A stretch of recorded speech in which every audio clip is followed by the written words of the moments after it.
From the center of the universe and the home of your Grey Cup champion Toronto Argonauts, it's the X's and Argos podcast. Welcome to the X's and Argos pregame walkthrough, brought to you by Something in the Water Brewing. Ben Grant, joined as always by JB, as we present to you the 150th anniversary edition of the pregame walkthrough. Not the 150th anniversary of our podcast, mind you. We are a few years behind that. It only feels that way. It just feels that way to some of us. But no, this is it's a special podcast because it is 150th anniversary week. We've been talking about it all year. You've seen stuff about it all year. The countdown's been going on. There's all sorts of stuff that's been happening all season long. It's all coming to a head. This is 150th anniversary week. And of course, we've got a big show for you. And the first thing that I want to talk about is Friday. Something in the Water Brewing's got something special going on in their pregame tailgate festivities. $10 margarita pizzas. It's a pizza tailgate, $10 margarita pizzas from Pico. You get down to Something in the Water in Liberty Village. It's a great place to start your evening. You start there, grab a margarita pizza for $10, grab a pint of Longboat. The beer that was named and made for you, Argos fans of the Double Blue. It's a beer specifically made for you, and what better beverage to enjoy at this for this event for the 150th than a beer made for fans of the Double Blue. So Something in the Water, Liberty Village. Make sure you check it out pregame. Get a margarita pizza, get a Longboat, and yeah, you couldn't find a better way to start your evening. JB, let's go through the stuff that we got to get to. 5 players signed as the practice rosters expanded. Some interesting names in there, a couple we've seen before, some familiar faces. We'll get into those. City Hall flying the Argos flag, which is really cool. The Argos Cup coming up tomorrow. We're recording this late Wednesday night.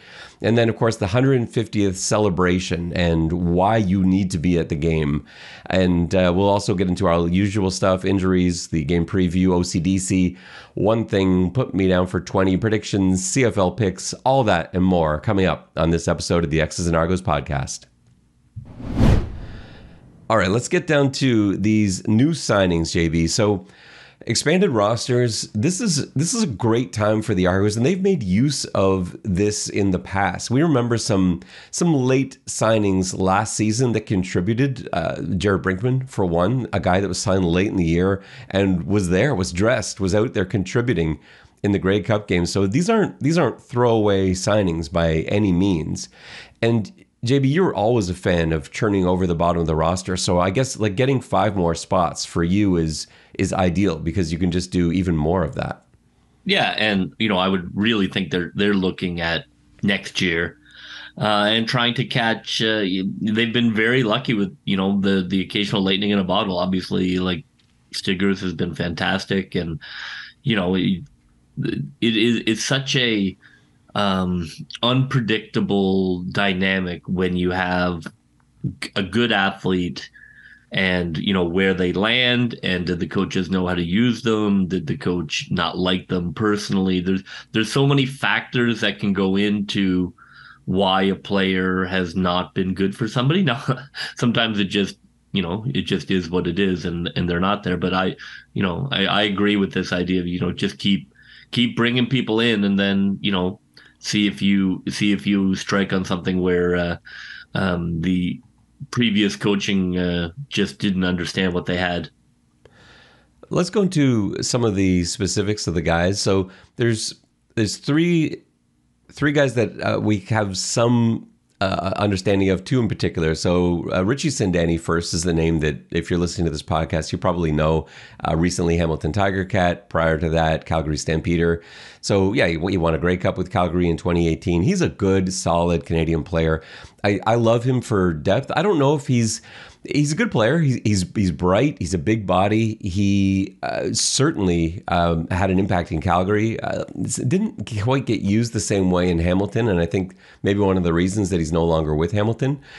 I like this as at absolute worst, he's a great backup for the Canadian receivers that are out there right now. And with Curly Gittens Jr.'s status a little bit uncertain, you needed to bring in an extra Canadian receiver. It wasn't really even an option, and so Sandani makes perfect sense. This is a nice move for that situation. The other guys you're familiar with, or might be, You might remember the name Tyler Williams. He was in Argos camp. He's an American defensive lineman, was in Argos camp. He was signed a little bit late. He came in a few days after the start of camp, ended up staying in there until the very last cuts, I think it was the June 2nd cuts. And there's so many guys in there. He didn't necessarily make an impression on me during his time there, but obviously the coaching staff saw something they liked. They're obviously looking at these guys in way more detail. Something stood out to them, and maybe a guy they wish they could have kept, but with that D-line room just being so stacked. Remember, we were talking about in the preseason, JB, it was just one of those positional groups you weren't going to be able to break into. And so maybe this guy with the expanded roster, maybe he was right on the bubble there. And now that they've got a few extra spots, he might have been, for all we know, he's the first guy that they wanted to bring in. So I think that's a nice add. And the third guy you might be somewhat familiar with was a draft crush of mine from 2022, Daniel Valenti from Western. He was actually drafted by Ottawa in the 4th round of 2022. I had him as my 13th best player available on my board. He was a guy I loved. I felt like if he could add weight, that he would be able to step right in with the knowledge and skill that he had. I felt like he could step right in at the safety position, but I just felt he needed to add a little bit of weight. And he hasn't added much. And Ottawa obviously decided to move on from him. But a guy that I think if you value somebody that highly, and I don't know how the Argos valued him, but obviously they thought very highly of him to bring him back. But if another team isn't able to get it to work, doesn't mean that you should give up on your evaluation. And so I love the idea that they're bringing Valenti, and it's a position where the Argos have been using Canadian talent at that free safety spot. So that makes total sense to me. But yeah, remember that I had him, obviously this was wrong, but I had him ahead of Gregor McKellar.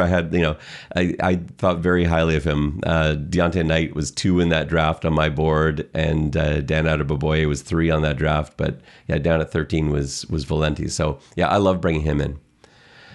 The other 2 ads are American receivers, both kind of interesting. I kind of made CFL comps for both of them. So Aaron Parker is the first guy. I think I'm most excited about Aaron Parker. They're very similar, though, in terms of expectations. So he spent some time in the NFL, bounced around Dallas, Carolina, Kansas City. Love his short routes. He's a big body, 210, 6'2", 210, I think. Good body control, really nice speed. His change of direction for a big guy is really good. That stood out to me.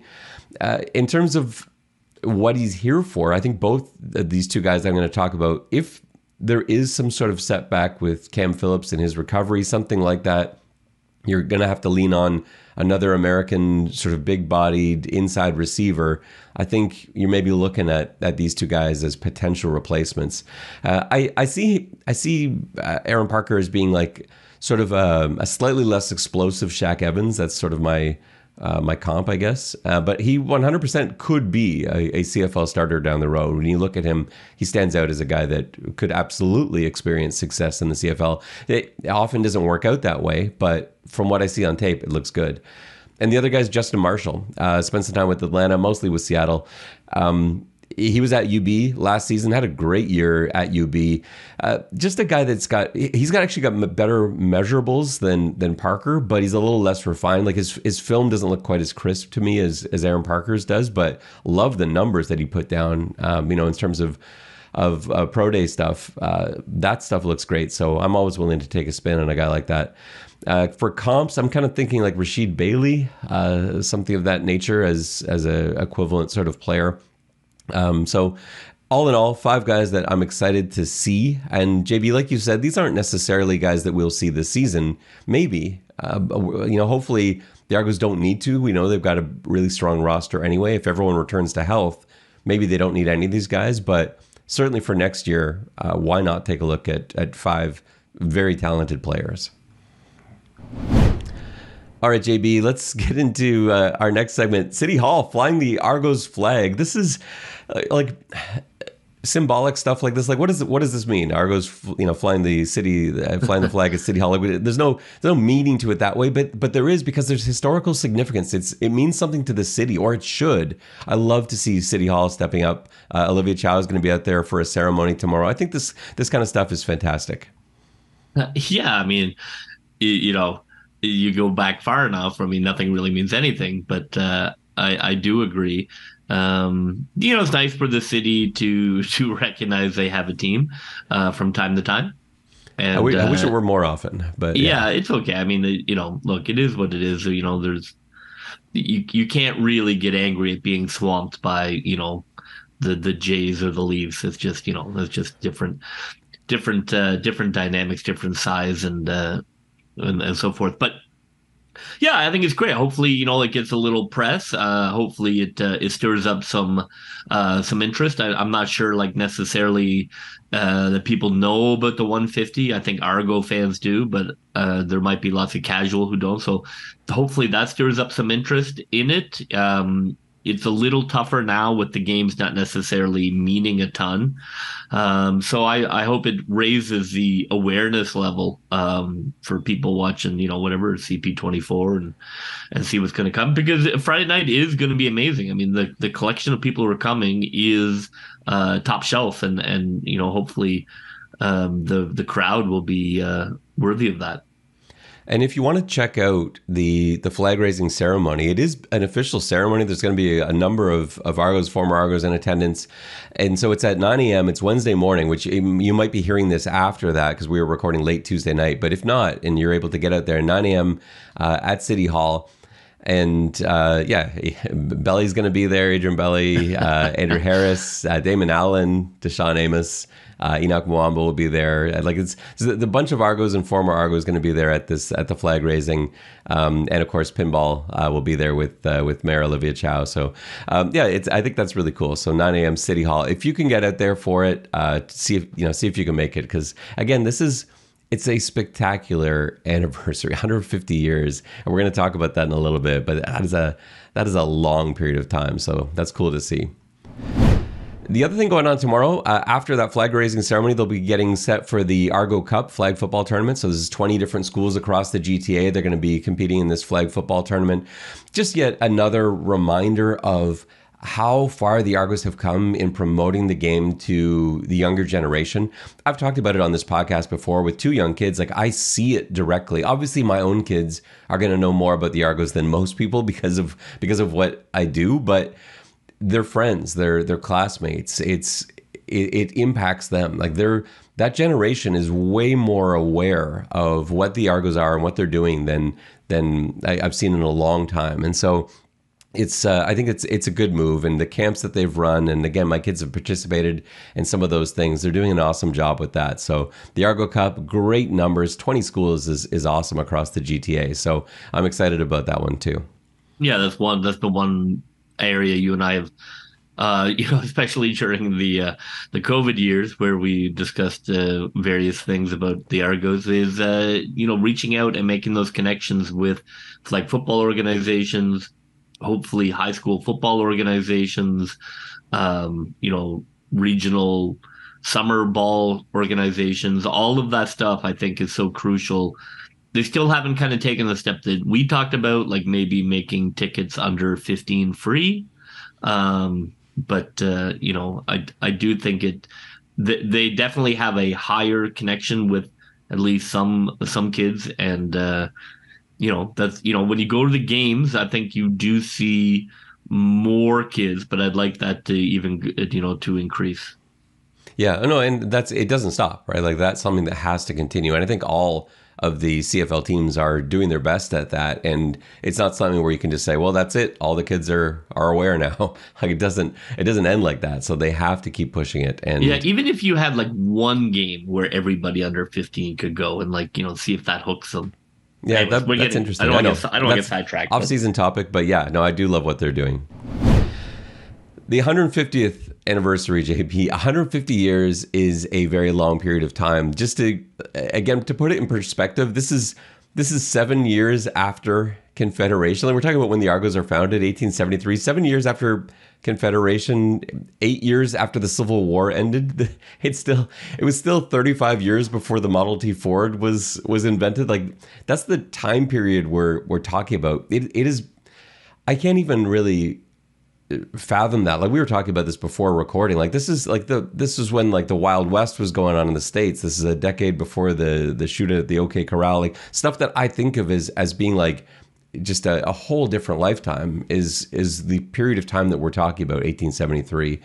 And to have a professional sports team that is still around, still with the same name, that that is still playing football to this day is unbelievable to me. I often marvel at the age of the soccer clubs in the UK, and the old soccer clubs that you see, they're all from around this date. Like it's the same thing. It's the same timeline, and it's celebrated there. You go to get a hoodie or sweater or whatever from any of your favorite soccer teams in the UK, and you're getting the big 1800s date on the front. It's something that they take great pride in. And so for the Argos to be 150 years old is unbelievable to me. Yeah, a lot of people don't realize that. I think that, again, you're trying to get that number out for people to kind of process. Even when people hear it, I don't think they really process. Like they hear 150 years and they still think like 1950. Right. Like, oh yeah, that was a while ago. Like they're not really. I don't think that people are necessarily really realizing the enormity of how long this club has been playing football. I'm really looking forward. I mean, do I wish this game was to clinch something? Of course, but there would be no way to know that, prior to this. And, it's going to be gorgeous. The weather has been amazing. If ever there was a time to sort of celebrate what is different about Canadian football, this is really a time where hopefully we can have a good turnout from people in Toronto to be there, to say they were there at the 150. This is not something that who knows where the next time it comes around we'll be playing on the moon or something. If you have a way to, and you're listening to this podcast, obviously I'm only talking to people listening to this podcast, because that's all I can talk to. You got to find a way to be at this game. You got to find a way. It's 150th anniversary. See what you can do. Change your plans if you're not coming. Get to this game. It's just forget even the stuff that, like, JB, he's right, and this is one of those landmark moments. Like, to be at this game, to be at the 150th game, that matters. That's a big thing. But the stuff that's going to be going on in this game, the people that are going to be there, the autograph signings, the dozens of heroes from the past that you're going to see there, all-time Argos, guys that you remember from your childhood, when you first fell in love with this team, whenever that was, there are going to be guys that were on that team. I promise you that. There's no one out there that started being an Argos fan at some point who isn't going to have multiple heroes being recognized there in person on the field. So yeah, it's going to be a fantastic celebration. The pregame festivities get underway at 4:00 at Stanley Barracks, and this is that's 115 Princess Boulevard on the grounds there, basically it's like the north end. Sort of shipyard area. And first autograph signing session is 4 to 4:45. That's going to be Ricky Ray, Conrad Holloway, Damon Allen, like those three quarterbacks. We were talking about like all-time Argos quarterbacks. Like, look at that. Like Damon Allen, Conrad Holloway, Ricky Ray. That's a fantastic trio. They're signing autographs all together at 4 to 4:45. And then 4:45 to 5:30, Terry Greer, Rocket Ismail, Daryl Mookie Mitchell, three receivers. Like, look at that. Look at the combo of Terry Greer, Rocket, and Mitchell is just, that's stunning. That they're all going to be there together. Exactly. I really hope, I just repeat what you're saying. I think if you are an Argos fan, you have to go. You have to go, barring there being some kind of an emergency. You have to go down to this game and be part of the celebration. I don't think it's really negotiable. Yeah, no, it will be like nothing you've ever seen before. All right, JB, let's get into the game itself. Let's do the injury report to start. Kind of same old for the Argos at the moment. The Elks don't really have too many major issues. It looks like we might see Eli Menser, which would be kind of neat, the former Argo, to see him back. He had a calf injury, was able to practice full today, so he might be there. It looks like Grohovic's going to probably give it a go on the offensive line. I don't actually know that he'll play, but he's healthy and practicing. Enoch Makonzo went full, coming back from that foot injury. But yeah, for the most part, it looks like most of their main players are going to go. For the Argos, it's a bit more of a mixed bag, and I think, again, you're going to see them exercise caution in terms of bringing guys back, and I think that's the smart thing to do. Tiggy Sanko practice full. He'll be there. He'll probably play with Haggerty, punter Haggerty on the 6 game still. Shane Richards practice full. He was a healthy scratch. Nothing from Jamal Peters, Cam Phillips. They both were unable to practice this week. I don't think we'll see either of them. Oakman, McManus, Ouellette were all full practice. Haggerty, Josh Haggerty, not John, was limited today. I don't think we're going to see him for a little bit still. I think they'll probably be really cautious with him coming back. Isaiah Cage, same thing, limited the last 2 days with a hamstring. I don't think we'll see him in this game yet either. And Deshaun Amos not able to practice. Not a surprise there. So not terribly different from last week's injury report. The only difference really is that I don't think the Argos are going to be resting the guys like they were last week. I expect to see a lot more of the sort of regular lineup, aside from anyone that's nursing an injury that's coming back from especially a tissue injury where they're probably going to hold them out.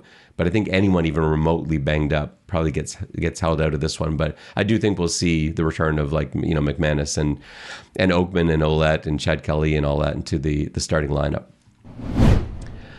Game preview. JB, we've seen some exciting finishes with the Elks. We've also seen some terrible football games. It has ranged. The meaningless game 2 years ago stands out to me. Edmonton at Toronto. I think that's the last time Edmonton was in Toronto. It was the COVID makeup game that didn't matter. But earlier this season when they played, that was a barn burner of a finish. I remember Edmonton doing really well in that game. Then Toronto kind of blew it open. And then Edmonton had the weirdest touchdown of the year that bounced off a few people at the end of the game after Wyndham McManus crushed. I don't even remember. I don't even think it was Cornelius at that point. I think it was Daggy. But either way, Edmonton was still floundering through quarterbacks. But this is a chance to see Trey Ford against the Toronto Argonauts. And that I'm really curious about because we haven't seen the Argos take on a quarterback like Trey Ford in terms of his mobility. So this is probably the most interesting game that the Argos will match up with someone in the last stretch of the season because it's something new. All right, JB, let's get into OCDC. OCDC is brought to you by the Business Barbershop and Spa. They invite you to experience Etobicoke's premier licensed men's grooming lounge for hair, face, and body care, celebrating 10 years in the Kingsway. You can find the Business Barbershop right at Royal York Station. It is a 30-second walk from the exits of Royal York Station. It's the best place to get your haircut. That's where I go. You will love it. I love it. And I haven't changed my barber since I started going there. It's fantastic. So check it out in the Kingsway, the Business Barbershop and Spa. All right, OCDC, I'll start things off. We'll do Edmonton first. So for Edmonton's offense, what I want to do is, if I'm Edmonton, I want to extend plays. Toronto sometimes struggles in coverage when it goes longer than expected. When blitzes are picked up, when a quarterback is able to break the pocket, step up, look through a gap. Obviously, Toronto is going to be playing for that.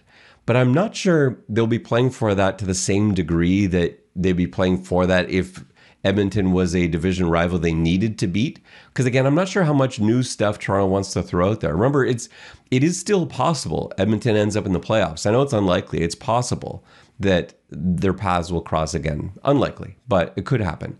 And so that being the case, you don't want to show everything that you've got if you're Toronto, and there's really no motivation to show everything you've got anyway. So I think in terms of contain and keeping Ford in the pocket, I don't think it's going to be nearly as much a priority as it usually is against Edmonton. So I want to really stretch that. So extend the field horizontally, run those long developing cover 4 beaters. That's where you can beat Toronto.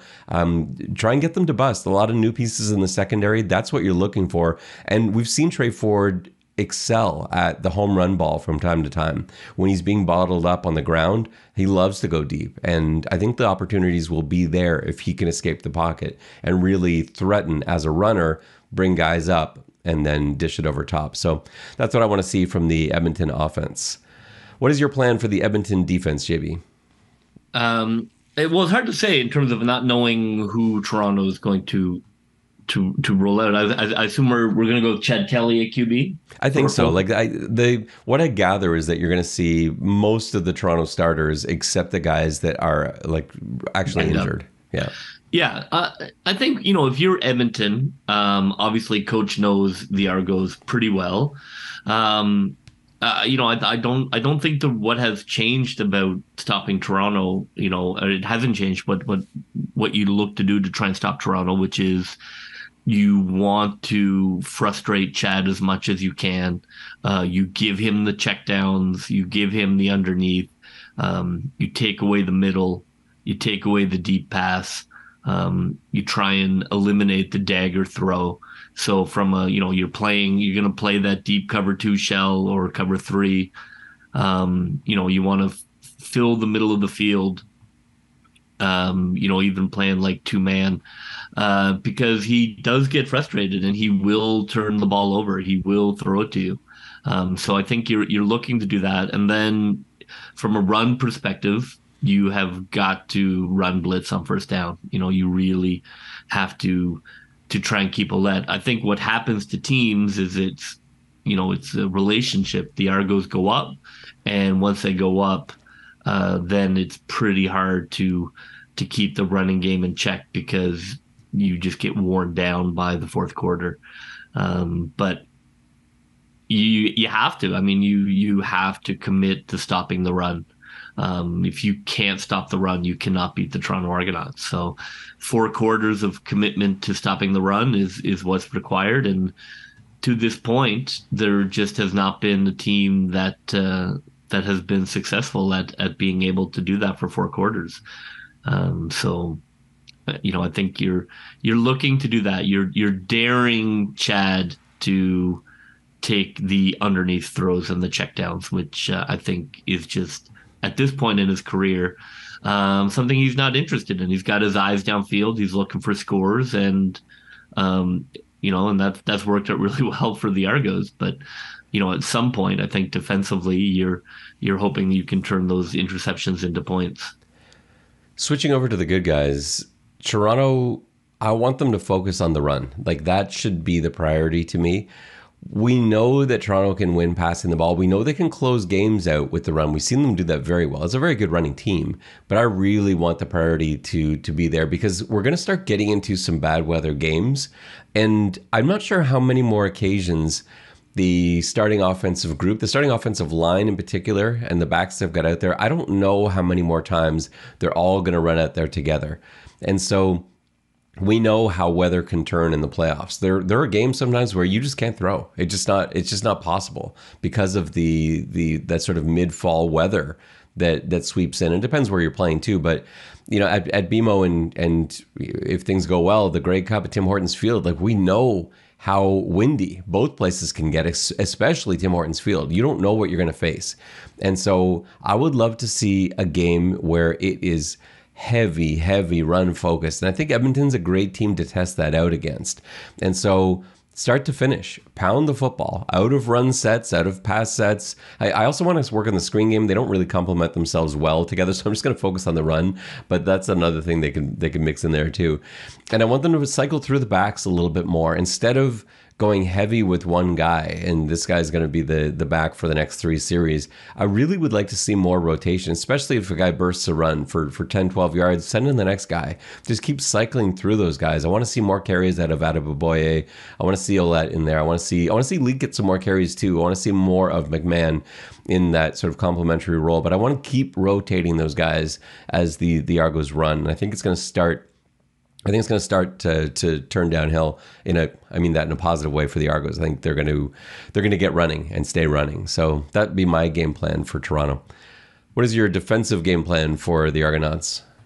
Yeah, if this were me, I would love the opportunity to really try out some exotic things. I know you're trying to win the game, but when will you have an opportunity to try out? You want to put Pickett as a spy. You want to try a 5-man line. You want to try and keep that quarterback penned in. You want to see if you can, if you can blitz from the outside a little more. Whether it be like corner blitz or halfback blitz, maybe you send those guys, maybe you send Peters a little more. Like they haven't sent Peters very much this season. That's what I would love to do because I would love to show the league. Here's some film on how to slow down Trey Ford because look, going forward, he's going to be a problem. Edmonton is improved. They're not yet a concern, but they are an improved team, and he clearly looks like he's going to be a factor in the CFL. So I think the more you can test him with some looks that you might not have the courage to do or the sense to do when it really, really matters. That's what I would do defensively. I mean that my brain doesn't work necessarily like football guys, but that's what I would do. I would be excited at the opportunity to throw some really exotic looks at Trey Ford that are not going to hurt you because you're not likely to ever do them again. There's nobody else you're going to face that runs like he does. I'd be curious to try them out because clearly you have to keep him in check. He is the engine that keeps that thing going. He has some decent wide receivers. Obviously Gino and Moore and Kevin Brown is a fantastic player. Like they definitely are. They have the core of a talented group, but you have to keep him in the pocket. You have, even though his percentage is fine, you still have to keep him in the pocket. I don't think that'll ever not be true for a running quarterback. Is if he can throw 275 and 3 touchdowns, then you tip your hat. But you have to force him to do that. So, however you keep Trey Ford in the pocket, that is to me the only thing you need to worry about from a defensive point of view. And I'd love to see some different looks because I know spies don't really work, but I'd love to see some different looks at spy. Whether it be maybe Stiggers gets a look at spy, maybe Pickett gets a look at spy. That's what excites me. Is I would love to see them really throw some curveballs at coach. They're such a weird team in that it's like the Edmonton Elks are basically a die that only has 1s and 6s on it, right? Like that's all they know how to roll. It's either going to be a 1 or a 6, and you don't know what it's going to be week to week. But like you're saying, like I thought BC did a pretty good job of that in Edmonton's last game out. They rotated the spies so that you couldn't really know. And in some places, it's really hard to tell even if there was a spy or not. Like sometimes they ran what I've referred to as like foosball spies, where it's like 2 guys that keep the same distance apart and they both keep Ford in the middle. And so if Ford starts rolling to his right, you compensate for that. Both guys go. He goes to his left, both guys go. But they never let him get outside of them on their side. And so that's kind of interesting. But they only ran that a few times. And then they had him spied by defensive ends and spied by linebackers, of course, and safeties. Like that was fascinating. And I wonder if the Argos will try that. They've got the personnel to do what BC did. But I don't know. I like your idea better. Like I want to try something new. Because I think you could maybe try that a little bit. But I would love to just try something just bizarre. Try something that, like you said, why not? When will you have a chance to do it? I mean, of course, look, they are clearly looking to win this game. It's 150th. Yes. You're not gonna go out there and and not be concerned about winning. But when are you going to have a chance to cook stuff up or to get some things out of the playbook that you might not do in any other situation? So I know Coach definitely has things that he would like to do. So yeah, I'd love to see it too. I'm hoping to see some really creative spy looks. I love your Stiggers spy idea. Like I'm envisioning him lined up as like the boundary corner and press man, and he's the spy, like on the snap.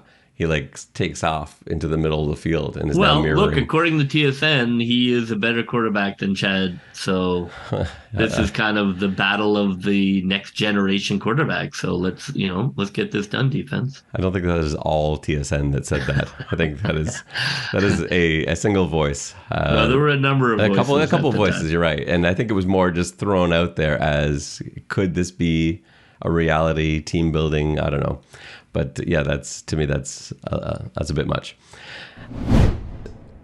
Let's get into put me down for 20, JB. While gambling can be a fun way to enhance your sports viewing experience, it's important to do so responsibly. Set a budget. Never bet more than you're happy to lose, an amount that you view as the cost of entertainment. And if you or anyone you know develops a gambling problem, you can call the Ontario Problem Gambling Helpline, 1-888-230-3505. JB, it was a good week last week. I was 2 for 2. You were 1 of 2, but you hit on your big one. We had the Duke's touchdown anytime, which actually went up after we made our bets. We got it at plus 170. It went as high as plus 250. So we obviously placed it at the wrong time. But yeah, it was still a winner. And the way things were going these last few weeks, we will take that. So on the year, I started with 200 golden fleeces. I now have 320, almost even, 320 golden fleeces. Things were getting a little dire for you, JB, down to 33, but you have bounced back. You now have 40 shining golden fleeces at your disposal. Yeah, well, it's just different styles. I know you like to grind the rent, and I'm swinging for the fences over here. So just a little bit of an asterisk this week because I think probably gambling sites don't know exactly what to do with the Argos at the moment and who's going to be out there, and they're very reluctant to set props at this time. So not everything's out there.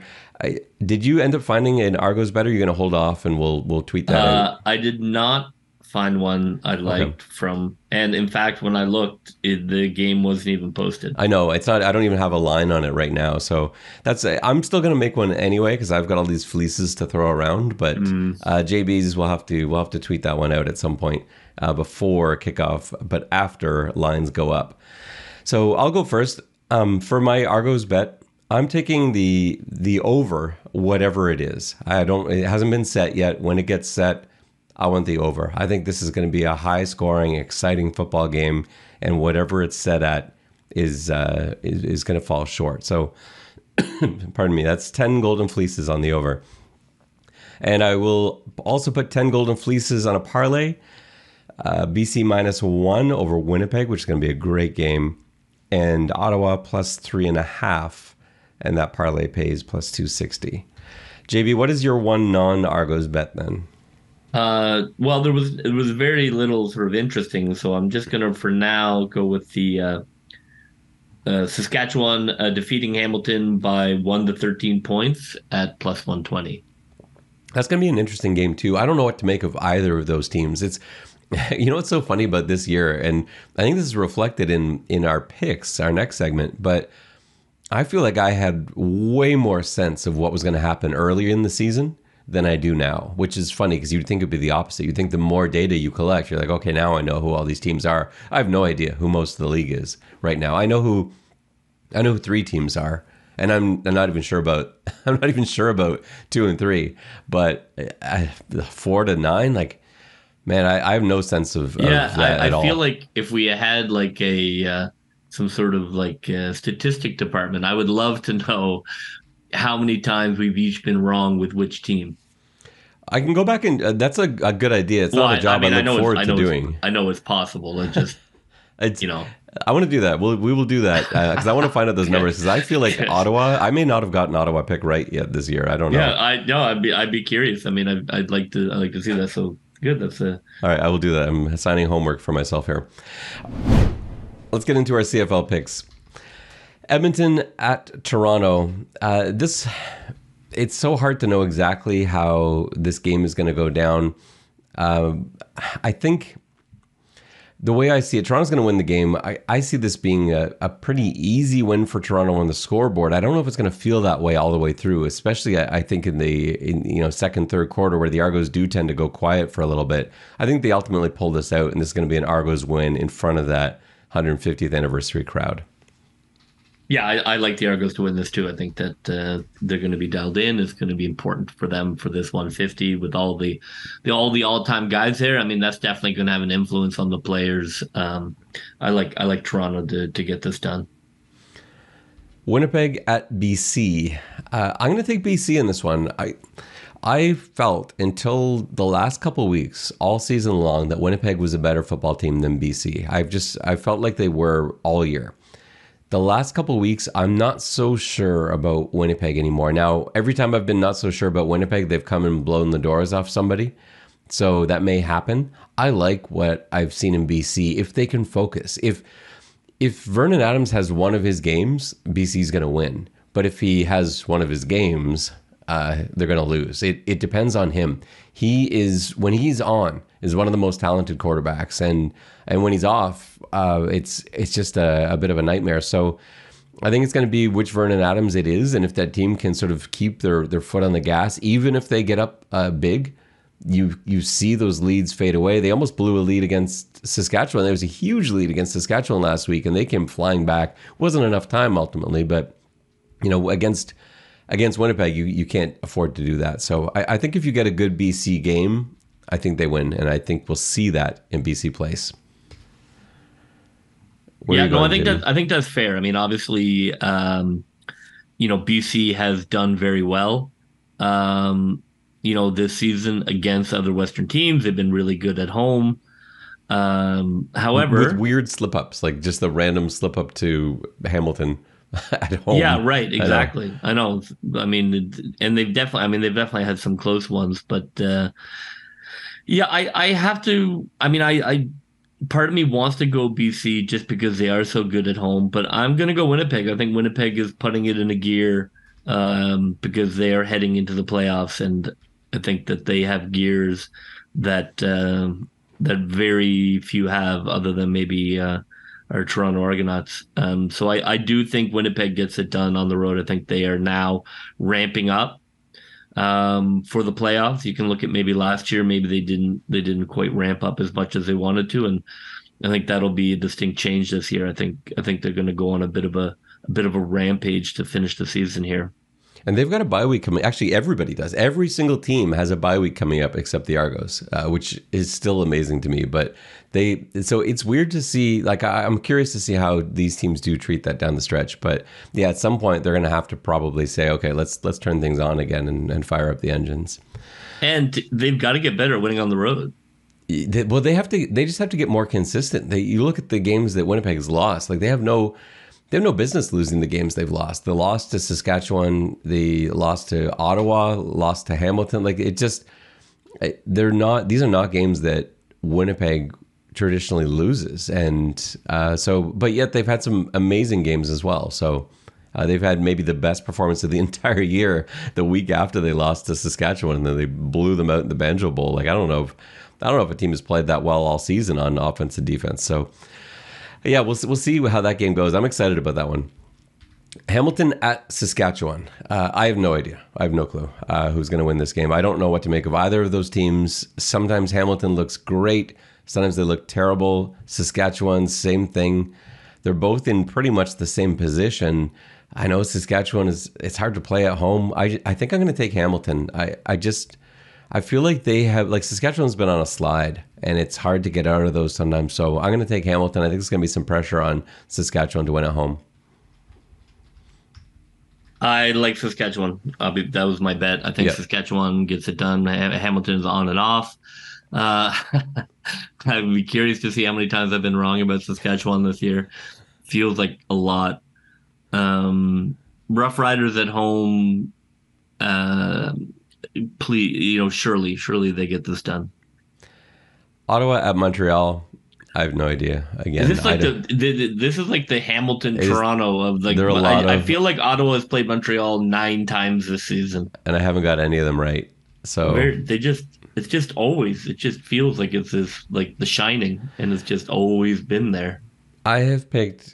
Have I picked Ottawa in every one of these games so far? But maybe that's the problem. We need some statistical analysis. I know. I have picked Ottawa. I picked them in week 1 and they lost, and then I picked them again in August and they lost. This is we're gonna have to do the full stats on this, and then I had them last week and they lost. I'm gonna take Ottawa. This is the week because I'm not switching now. I can't switch now and then lose that one too. It's hard to beat a team in back-to-back weeks, home and home. We've said it many times. I know it's Ottawa, but I think the Red Blacks win this week. I like Montreal at home.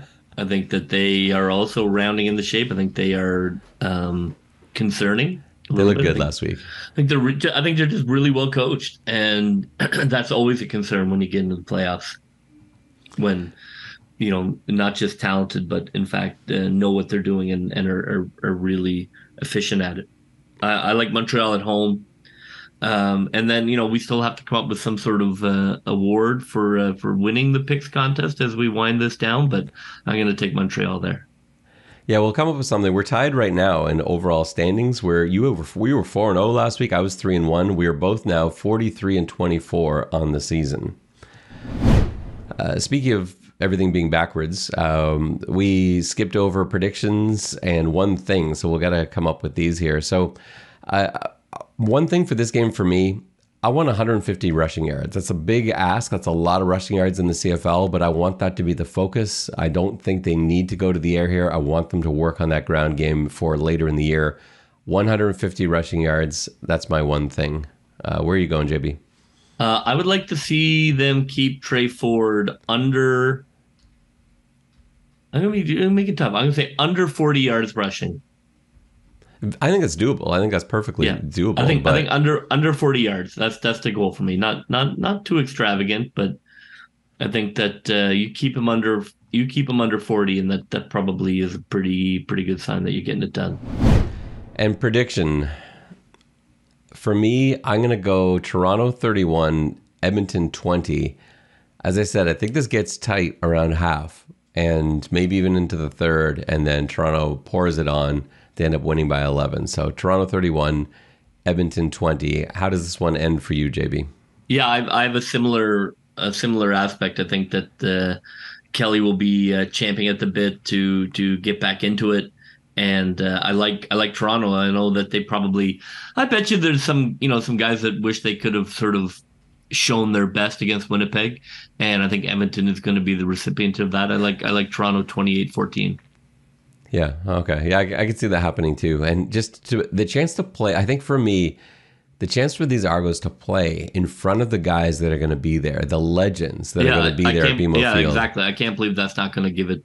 That's not going to give us some extra juice. And it will. Yeah, and Coach Jones and the whole deal. So I like it. Yeah, no, it's a game being played in front of heroes, and so it's their chance to really make an impression. I love it. There's going to be so much attention on this. There's going to be a lot of media about this game too, mainstream media on this game because of the 150th anniversary, because of the number of players they've got there. It's going to be a big deal. It will be talked about on, anyone that covers anything will be talking about it at some point over the weekend. So I think they're going to want to really make their mark here. So I like that as a score. Friday night. You got to be there. Your day's got to start at Something in the Water Brewing. Margarita pizzas for $10 from Pico at Something in the Water Brewing. Grab a longboat, the beer made for fans of the Double Blue. Walk on over, get some autographs. How about a Conrad Holloway autograph? Ricky Ray. it's still amazing to me. Mookie Mitchell, why not? Get a Rocket Ismail autograph and then go enjoy a football game. Make sure you're there. We hope to see you there. That will just about do it for us on this pregame walkthrough edition of the X's and Argos podcast, the 150th anniversary edition of the X's and Argos podcast. For JB, this is Ben Grad saying so long, and may all your pre-snap reads be good ones. I'll see ya.